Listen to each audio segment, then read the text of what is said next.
All right, ladies and gentlemen, welcome to the Just North Sports Show. I want to thank everybody for tuning in. The way you can catch us, that's going to be every Friday night. That's 8 p.m. Anchor FM, Spotify, Google, Apple Podcasts, iHeartRadio, Amazon Music, YouTube, IG, everywhere. We're all over this thing. And I want to say thank you for giving us that extra up and keep this thing going. I want to talk a little bit about Caleb Williams today. And we'll take a look at the Nfc South. So that's going to be the Buccaneers, the Atlanta Falcons, the Carolina Panthers, and the New Orleans Saints. They just added Derek Carr to the mix. You'll see if can't guard Mike Thomas can come back and do a little something. And we're going to take a look at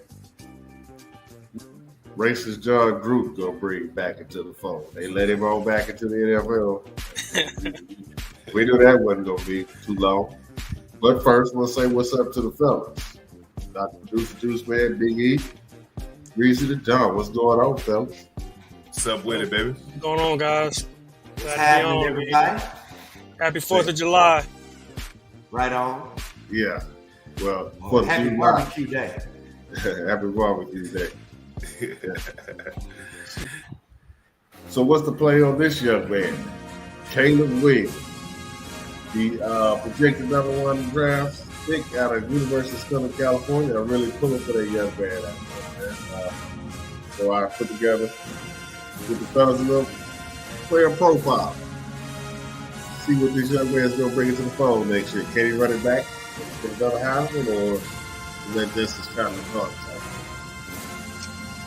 Man, I actually think this guy can win the Heisman again in 2023.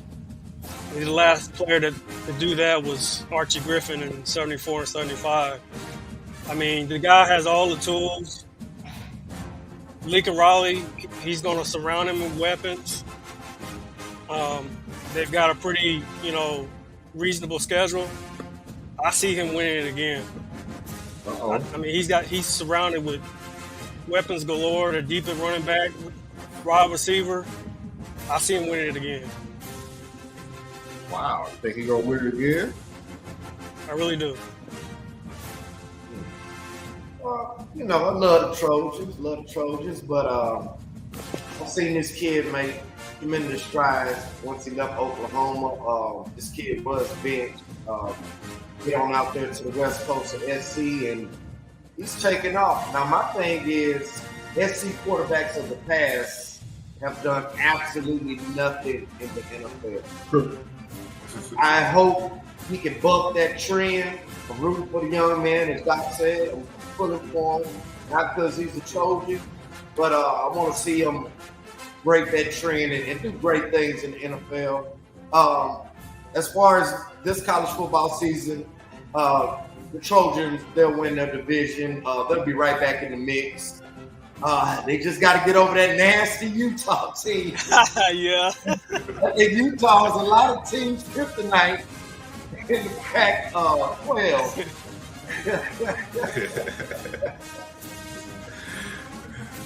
Yeah, no doubt, man, no doubt. To me, Caleb Williams is the truth. He manhandled my Longhorns when he was in Oklahoma, so I've been a believer ever since then. How you gonna come in for relief and then turn around and just ball out like he did that game, man? I mean, I can't even remember the stat line. I was just like, get him, and nobody getting to him. So I would say I'd go into the year with him being the hands down favorite for the Heisman again.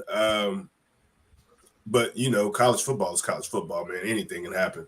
And they did kind of fall off going towards the end there, against Utah and then in the bowl game as well. So, but yeah, I pick him right now. I think he's got a fair shot to get it at it again. I mean, he could put up a stat line. Lincoln Riley's an offensive genius, and USC's in a, fairly easy situation right now with this being their last year in the Pac-12. So. They just need to find a way to play a little defense, just a little bit. That's it. Definitely agree. And got to get over that Utah Yeah. sticker bug that they got in there, sticker bird that they got in that sandal out there. UCLA, they seem to be just a tad bit behind. I'm really looking forward to the day that USC and UCLA have a game that determines who goes to the Rose Bowl or the college football playoff. We almost had it last year. Both of them kind of stumbled at the end, but I'm definitely pulling for Mr. Williams and definitely looking forward to see what Lincoln Riley is going to draw up. One thing Lincoln Riley can do is get your quarterback a Heisman and get him to the pros, and they are grooming Lincoln Riley to go to the NFL. We already know what that play is. But that is a wrap for that tape, and we're going to slide right over to this NFL action. We'll take a look at the NFC South. Let's start with the Carolina Panthers. Not really good. They got Bryce Young out there. I mean, not Bryce Young. No, they do got Bryce Young. My bad. Stroud went to Texas. They got Bryce Young out there. They got Burns. He's leading the defense. Wilkes, he did do a good job with what they had out there. Chuba Hubbard, defense played very well. He kind of hung around in the division a little bit longer than expected. Hubbard being basically empty.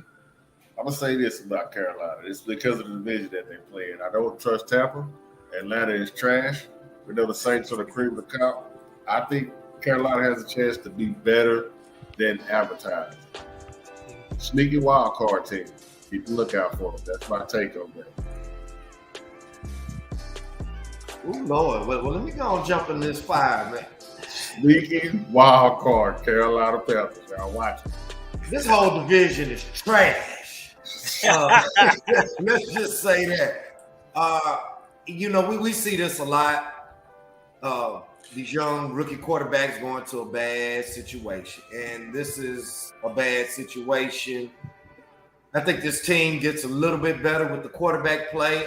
They do have some playmakers on the outside of the ball. Defense solid. But at the end of the day, this is another one of those retooling, rebuild type of situations. Give me Carolina at 6-11 or 7-10. Oh, they're gonna lose some games. But I think in the middle of the season, they'll be in the pack of the NFC South because they're gonna just beat up on each other. You know what? I'm gonna give them 7-10. Give them 7-10 to close out. This 23 campaign. I don't expect anything great from this ball club. Yeah, I like Bryce Young. I like what he brings to the table. They brought in some new guys like Miles Sanders from Philly. I think that's going to be a nice little pickup for them. And then they brought in a safety from Cincinnati, Von Bell, to help the defense. They finished second last season. I don't see them doing it this season. I think they'll probably finish third. But I'm going to give them 8 wins. I'll say 8-9.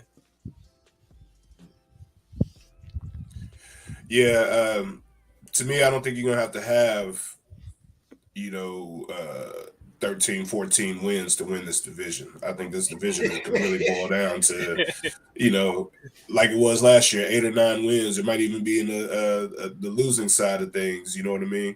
And still be able to win the division. So, but that being said, I still like Carolina to come in second in the division again. Kind of piggyback off what they did last year. I think it's going to be kind of a lateral year, even though they're putting in some new pieces. I don't expect them to exceed expectations. I think Bryce Young will do fairly well. They got a good defense out there, so the system is designed for him as long as he doesn't turn over the ball, which he doesn't really do anyway. Okay. If he adjusts, if he can adjust to the schemes of the defenses, which he's a very cerebral quarterback, so I can see him having success. I do worry about his durability, and then he's got a stable mate in Andy Dalton in the locker room, who's just been one of those casually understand the system kind of quarterbacks, even though he can't be that guy anymore. He's been around the block. So I think having that kind of leadership aspect in the quarterback room could essentially help Bryce Young out. And I can see him going 8-9, maybe 9-8. Worst case 7-10, like Greasy say. But I think it'll still be enough to come in at least second in the division. Yeah, I'm not a fan of Miles Sanders. I'm not a fan of Miles Sanders. I do like the addition of Bell in the secondary. That's going to help him out. I think they was like top 15 last year, defensive side of the ball. I think Sanders is an average back that benefited from a very, very good offensive line. I don't expect him to put up the same numbers. But we're going to move on. So, Doc, I got a question for you. Yeah. So you were saying that the Panthers were top 15 in defense, correct? Yeah. Okay, so let's do this math. Okay. We know the Saints didn't have an offense. You played them twice. Right. You know the Falcons didn't have an offense. You played them twice. Right. And the Bucks, it was injury city, and you played them twice.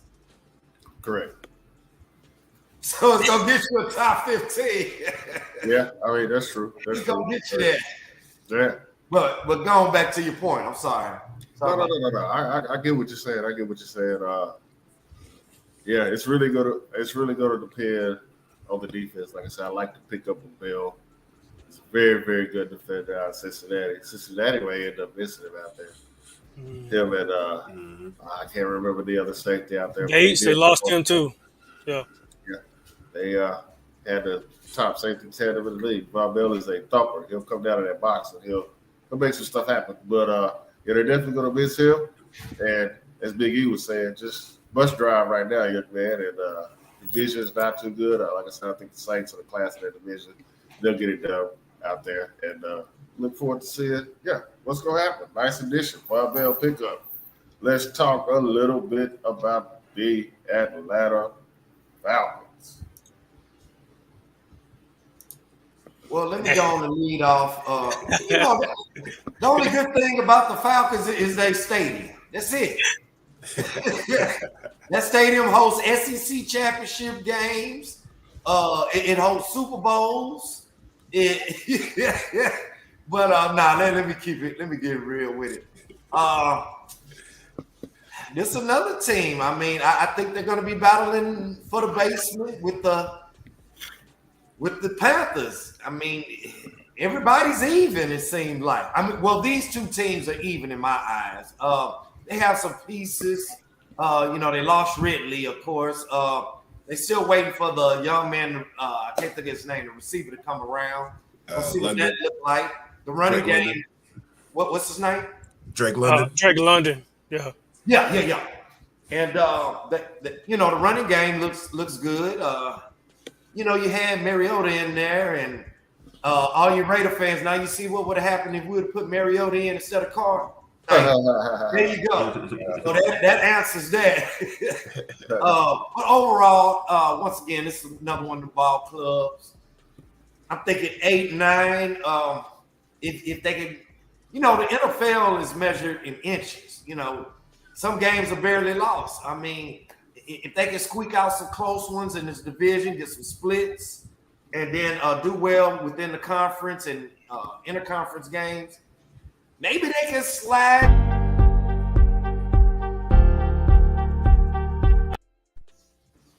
Yeah, maybe they can slide to 9-8. Maybe.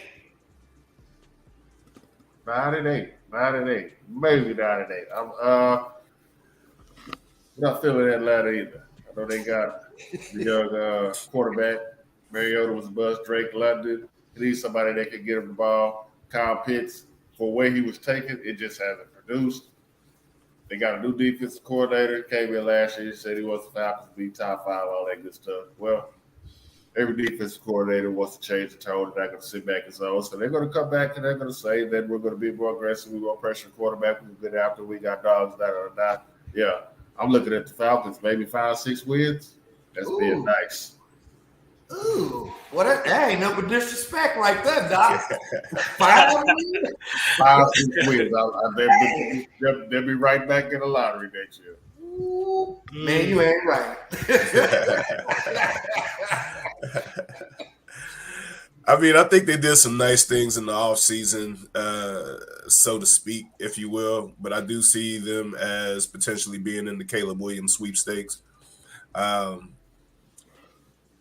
is serviceable. He did well in Washington when he was called on. I'm still not sure I'm sold on him being able to do a full season with anybody yet.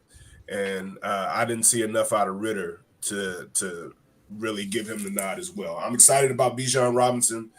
If they can get the ball to London and Pitts, they could be serviceable on offense. But like I said, I see them being in the Caleb Williams sweepstakes, and that'll be big for Atlanta if they're able to pull something like that off. Oh yeah. I feel that. In the Caleb Williams sweepstakes, I feel that. And Bijan Robinson could probably get the ball 1,000 times this year. We're gonna see it's gonna be interesting to see how it plays out with Cordell Patterson. I know he was kind of jack of all trades. Didn't mean to cut you off, Juice, man. Go ahead. No, it's all good.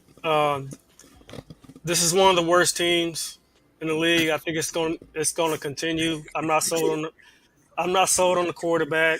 I kind of feel bad for Bijan because he's going to be seeing a lot of dudes in the box.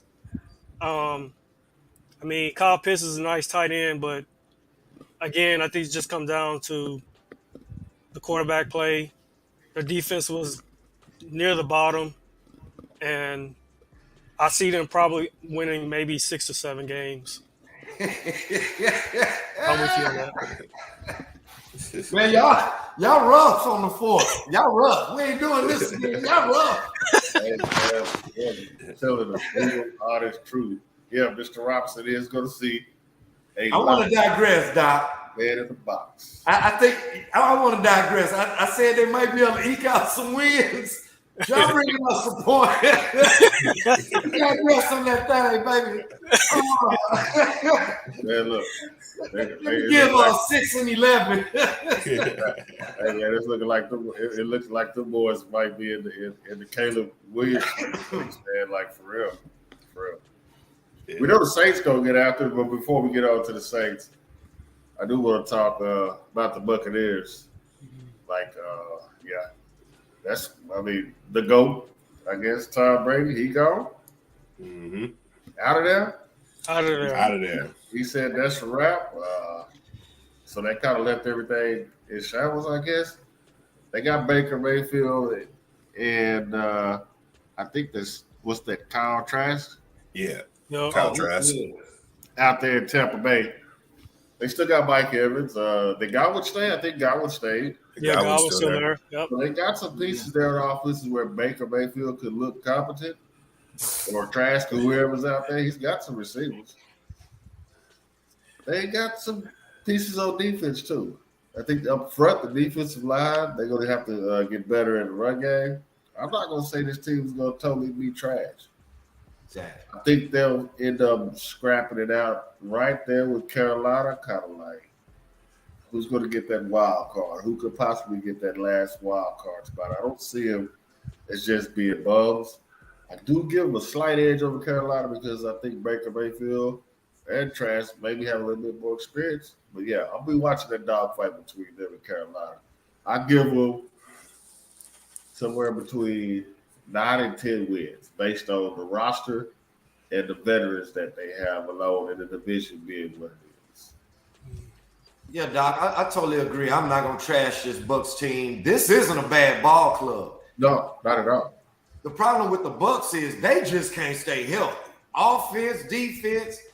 If they can manage that, I don't know, get in a new trainer or a new nutritionist, somebody. Keep this team upright. I think we know what that Baker Mayfield thing is. Kyle Trask, in my opinion, just throw him in the fire. If Baker get out there stinking up the joint, just get a young man a shot.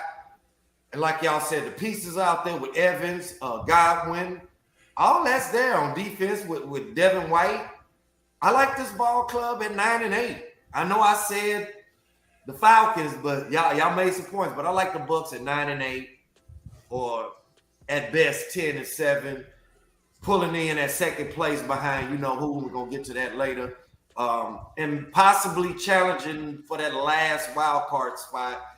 Now, will they get it? Probably not. Guys, I'm gonna be a little different on this one, man. I kind of think that Tampa Bay and Atlanta are going to be battling for last. I say that because I've never been a fan of Baker Mayfield. I just don't think he's an elite quarterback. Okay. I think Evans and Godwin are going to be frustrated because, I mean, he can't really make plays when he's got to get out of the pocket and his arm is not the best to me. The strength of the team is the defense, but I think the fact that there's no Leonard Fournette, he's not with them anymore. He's a free agent. The running back room is going to be unproven. We don't know who's going to be back there. I just think that that's going to put a lot of pressure on a defense that's still good, but they're going to have to keep them in games. So I got them winning maybe seven games. I'll say 7-10. See, for me, it's like, not to sound like I'm hedging bets, but it could kind of go either way. You know, whenever you got Baker Mayfield at the helm, it's like, oh, he's going to give you some good games, but he's going to give you some trash games too. So, you know, when it boils down to it, I do feel like they will be competing for that second spot. I still think Carolina's going to get the edge on them. But Tampa Bay in itself is not a bad ball club, like y'all say. I mean, they got the pieces to really be able to sneak out 10-7, maybe even sneak it up to 11, 11-6 in the division if they can get on a hot streak and Baker Mayfield can do it. You know, get the ball to Evans and Godwin in the right situations. But if the quarterback play is trash, then this team is going to be trash, and I can see Juice's point. You know, so it's like, we don't know what they're going to get out of that position right now.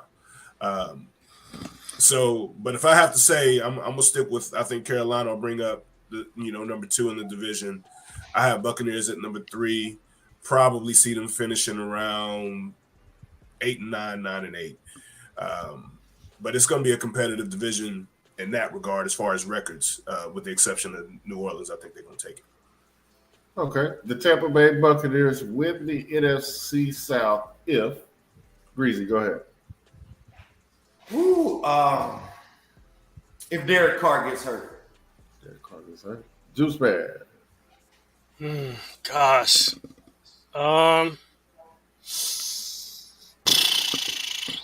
Man, I don't think they can win division.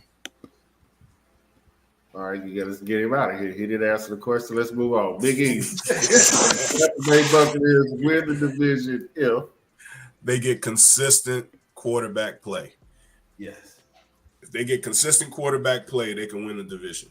Defense is good enough to stop any of the other teams on offense in the division. So if they can get consistent quarterback play, they in play. That's right. Read my mind. Right on the money. If they can get consistent play and just hang around, maybe that last game in New Orleans or in Tampa says everything and see what happens. I'm not going to count them out. Let's move on. Who they, and the New Orleans Saints. Top to bottom, best team in the division. Had a strong defense last year. We know what they bring up front. I'm a big fan of Marshall Lattimore. They've got a competent winner, leader of men in Derek Carr. Not a fan of John Gruden getting any type of props, but they had to sneak him over there. I guess he's going to end up getting some praise because I expect Carr and Olave Jr., along with Michael Thomas and Alvin Kamara, that offense to put up some points, which is going to make, again, John Gruden look better than what he is. But, yeah, this team is loaded top to bottom. I think this team has a strong chance if they handle business in the division and win the games that they're supposed to win, and maybe win a game or two interconference or against a top seed. Like, I haven't really looked at their schedule, but they can get a top seed victory against one of those AFC teams, maybe get a victory against a San Francisco or Philly, whatnot. I'm not sure if they play them again. But this team has, on paper, the potential to get 12, 13 wins. This is a potential number 2, possible, bar injury, depending on the injury situation going on with Dallas, Philadelphia, and San Francisco. This could very well be a number 1 seed in the entire NFC. That's how high I am on the Saints. That's just me, though. I totally agree with you, Doc. I want to make a prediction right here. Don't put me on the screen. I want to make this prediction right now. I'm going out. Oh, where we at? I'm going out on a limb right here, 4th of July. The Saints have reservations for Vegas. Okay. I've been saying for years, all this team needs is a quarterback. That Jameis Winston's trash. Yeah. Trash. Yeah. All the team needed was a quarterback. Yeah. They got one. He's back with his old coach. Gruden has come in, he facilitating his offense. We know what that defense look like. Saints got reservations for Vegas. And when I say that, fellas, I mean it. I'm picking the Saints to go to the Super Bowl. I'm not giving this team 11 wins. I'm giving this team 13 wins. They're going to smoke the division. They're going to smoke the NFC. This team ain't going to be nothing to play with. They should. And like Doc said, getting the number 1 seed, ain't nobody coming in that dome. It ain't easy going into that dome and getting the dub, baby. Saints got reservations for Vegas, and I'll let the fans know if they're going to win it later on. Look, absolutely not. Absolutely not. Like I said, man, I think this team is absolutely loaded. They have really no excuses. Bar injury to Derek Carr is there. The defense is there. The offense is there. Like I said, I'm standing strong on that.